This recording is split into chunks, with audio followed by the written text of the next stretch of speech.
करी, LIC adviser रहा, तमाम तरह के काम करने के बाद 2012 मई के अंदर मुझे वेस्टीज में आने का मौका मिला। और जब मैं इस इंडस्ट्री में आया तब मेरे पास बहुत सारे एक्सपीरियंस थे, जो कि आपके पास भी है। यहाँ पर एक स्टूडेंट भी होगा, हाउस वाइफ भी होंगी, जॉब वाले होंगे, बिजनेस वाले होंगे, प्रोफेशनल, सब तरह के लोग बैठे होंगे। और आपने जहां भी आज आप पहुंचे हैं, आप अपनी कड़ी मेहनत और लगन से पहुंचे हैं। आई एम राइट और रॉन्ग? यस। ऐसा ही एक्सपीरियंस मेरे पास भी था माय डियर फ्रेंड, लेकिन सपने बहुत बड़े बड़े थे, तरीका नहीं मालूम था। एक माहौल था, एक संगत थी, लेकिन उस संगत में कोई भी आदमी को यह आइडिया नहीं मालूम था कि कैसे मिलीनियर बना जाता है। बचपन से परवरिश हुई, मेहनत करिए, पढ़ाई लिखाई करिए, नौकरी करिए, पैसे कमाइए, पैसा जीवन के लिए बहुत जरूरी है, और वो किया। ये करते करते माइंड में एक बात बैठ गई धीरे धीरे कि किस्मत में होता तो अब तक मिल जाता। बहुत कुछ कोशिश कर ली, सारे काम कर लिए, नहीं हुआ। जब इस मीटिंग में आया, पीछे बैठा, तो कुछ भी नया समझ में नहीं आया। वही समझ में आया, पावर ऑफ इन्वायरमेंट, कि एक माहौल आपको बनाता है, एक माहौल आपको बिगाड़ता है, या एक माहौल ही आपको सरवाइव कराता है। जब मैं इस बिजनेस में नहीं था तब भी मेरे दोस्त थे, रिश्तेदार थे, जान पहचान के लोग थे, अपने जैसे लोगों के बीच में उठता बैठता था, उनके जैसा रहना पसंद करता था।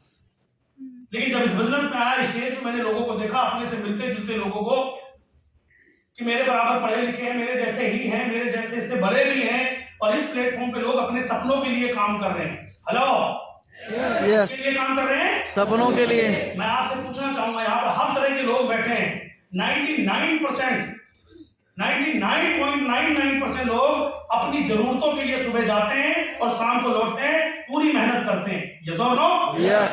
मैं भी उन्हीं में से था, पूरी मेहनत करता था।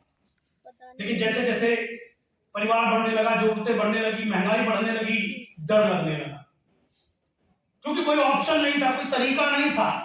लेकिन जब इस मीटिंग में आया तो पता लगा कि इस बिजनेस को बिना पैसे के शुरू किया जा सकता है। और कॉलेज और स्कूल में ये बात मुझे नहीं बताई गई थी, मेरे पापा के द्वारा या मेरे अड़ोसी पड़ोसी या मेरे वेल विशर के द्वारा किसी ने नहीं बताया था। जब स्टेज से एक कामयाब आदमी ये कह रहा था कि इस बिजनेस को बिना पढ़ा लिखा आदमी, गांव से हो, शहर से हो, रिटायरमेंट हो, 18 साल से ऊपर हो, कोई भी व्यक्ति शुरू कर सकता है। और शुरू करके 3 साल उसको अपने आप को इस सिस्टम में सरेंडर करना है। तो 3 साल सरेंडर करके करना क्या है? नंबर 1, आपको कामयाब लोगों के बीच सरेंडर करके, इस सिस्टम में सरेंडर करके चुप रहने की आदत बनानी है। क्योंकि हमें बोलना बहुत आता है साहब, बेमतलब की बातें बहुत बोलना आता है, और जो कुछ नहीं करता वो बोलता बहुत है। तो जब चुप रहने की बात कही गई, आसान काम था या मुश्किल था साहब? आसान काम। आसान, यस। दुनिया का सबसे मुश्किल काम है चुप रहना। मैडम बैठ जाओ, 2 मिनट का गेम हो रहा है। अगर आपने कथा सुन ली, हवन नहीं किया, सब बेकार है।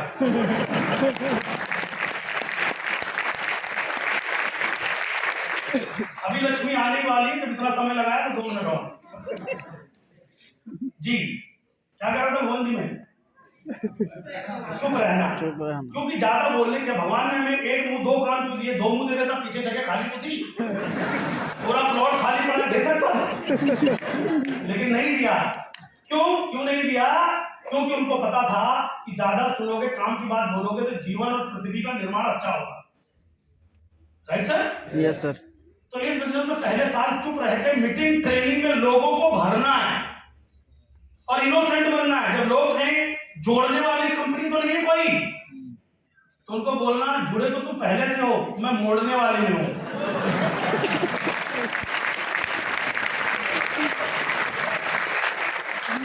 तो कोई साथी जो पहली बार आया, जो वेस्टीज में एसोसिएट नहीं, पहली बार आया, बिल्कुल पहली बार, वेरी गुड, बहुत सारे लोग हैं, भैया भी गए, बहुत सारे लोग हैं।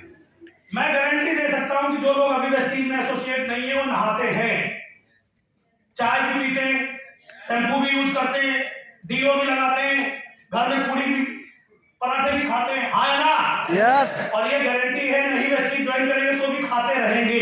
यस। लेकिन बचपन से देखा था, अमिताभ बच्चन को बताने के पैसे मिलते हैं, सचिन तेंदुलकर को बताने के पैसे मिलते हैं। आज जब मैं भी जुड़ा हुआ था किसी साबुन तेल शैम्पू से वेस्टीज से पहले, एक दिन समझ में आया, टीवी और विज्ञापन वालों को देख देख खरीद के हो गया गरीब, एक बार इनकी सुन लेता हूँ, इनकी यूज करके देख लेता हूँ 2-3 साल, क्या पता हो जाऊंगा अमीर। यस तो मैंने तो ट्राई किया था क्योंकि लगा कुछ नहीं था। इन्होंने बताया स्टेज से 2 काम करने हैं जो करते आ रहे हो, खाना है और बताना है। जो खाओ वही बताओ, टीवी पे वो बता रहे हैं जो खाते नहीं हो, तब तुम्हें समझ में आ रहा है अरे यहां तो खाने वाला ही बता रहा है। संतोष यादव सतपाल अखाना तुम्हारे बीच में से आएंगे, तो जो करते हैं वो बताते हैं। यही आप करोगे तो वहां पहुंच जाओगे जहां पहुंचना चाहते हो। आसान था खाना बताना, यस कर दिया शुरू। 100 लोगों को बताता था, 10 लोग मानते थे, 90 लोग कहते थे किस चक्कर में पड़ा है। छूटते ही कहता था तुमसे बेहतर चक्कर में हूं, 2 लाख के चक्कर में हूं। ये सवालों के जवाब बता रहा हूं आपको, क्योंकि जो आपको कहता है किस चक्कर में पड़ा हो, एक बार आप भी पूछ लेना कि मैं तो 2 के चक्कर में पड़ा हूं। भाई साहब सवेरे 8 जाके 8 लौटते हो तुम।